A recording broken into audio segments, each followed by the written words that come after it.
The English and Western styles of riding are very different, and many people may not know these differences. Today I am going to give you a very detailed explanation of these differences. In particular, I am going to be discussing the specific tack that each uses, how each riding style or discipline is different, and the horse breeds that are preferred for each. For starters, we will go to the different tack. The English saddle is lighter with a smaller design.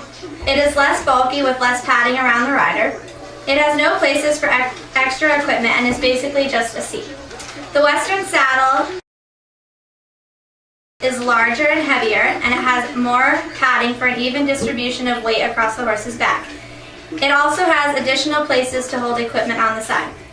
The English saddle has thin stirrup leathers and round knee rolls to support a rider's knees.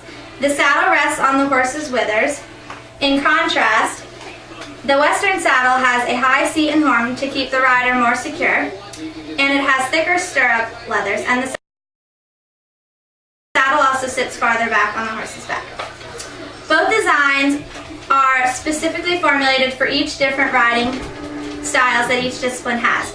For example, jumping is a lot easier in an English saddle, and gaming is much easier in a Western saddle because of how the saddles are designed.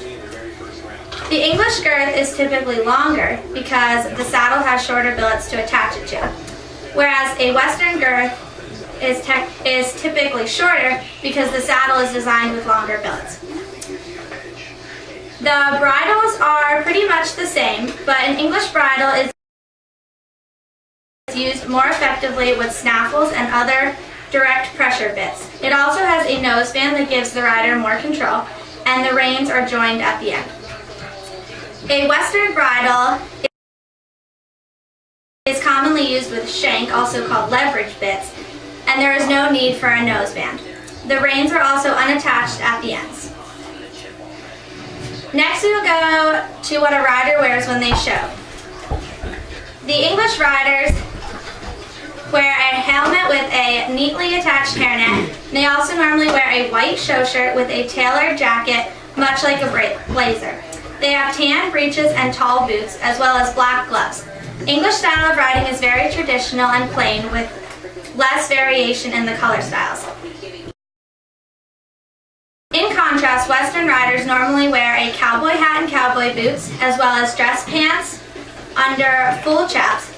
They also show in a fancy colored shirt, and gloves are not needed.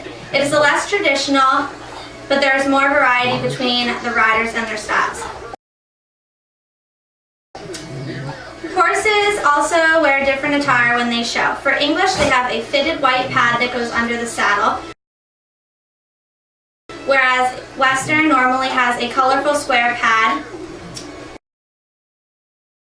For English, horses' manes are braided as well as their tail, but Western, it is not required, or their manes are banded or with long braids. However, both horses need to be clean, bathed, manicured, and nicely groomed. The riding styles are also different. English traditionally involves jumping, and there are different circuits and levels. One style, called hunters, is judged on technique and style as well as a horse's ability. Jumpers are judged on speed and agility as well as how fast the horse can turn to complete the course quickly. In traditional Western, the horses generally are slower and there is no jumping involved.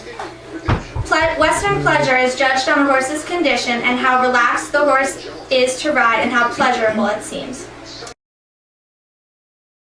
Gaming, such as barrel racing and pole bending, is based on speed and agility as well as how fast a horse can turn. Some people do both disciplines with the same horse, but it is nearly impossible to train a horse in both and have it excel in the top levels at both. However, many excel at the top in one discipline and a lower level in the other. There are also preferred horse breeds for each discipline. English typically consists of either thoroughbreds, quarter horses, or warm bloods. Many warm bloods are imported from Europe, and at the top levels in English riding, warm bloods are the most common breed. Warm bloods in general tend to be calmer, more athletic, and better suited for jumping. Thoroughbreds and quarter horses are also use, but on average, they are not as athletic as warm bloods, especially with their jumping styles. With Western horses, quarter horses or crossbreeds that have similar qualities are normally used. They tend to be quieter, which is good for Western pleasure, and many are very talented at turning quickly, which is good for gaming such as barrel racing. With the right horse, many can be used for either discipline. Warm bloods for English and quarter horses for Western are just the most common and successful at the top levels. However, you can use basically any horse for each. In conclusion, my original goal today was to distinguish and explain the differences between the two disciplines, and I hope I have effectively accomplished that goal. I hope you now know the basic differences between their tack, riding style, and preferred horse breeds. No matter what style of riding a person does, I would say that most can agree on one thing, that riding is good for one's soul. It is stated quite eloquently in this popular quote by Winston Churchill that the outside of a horse is good for the inside of a man.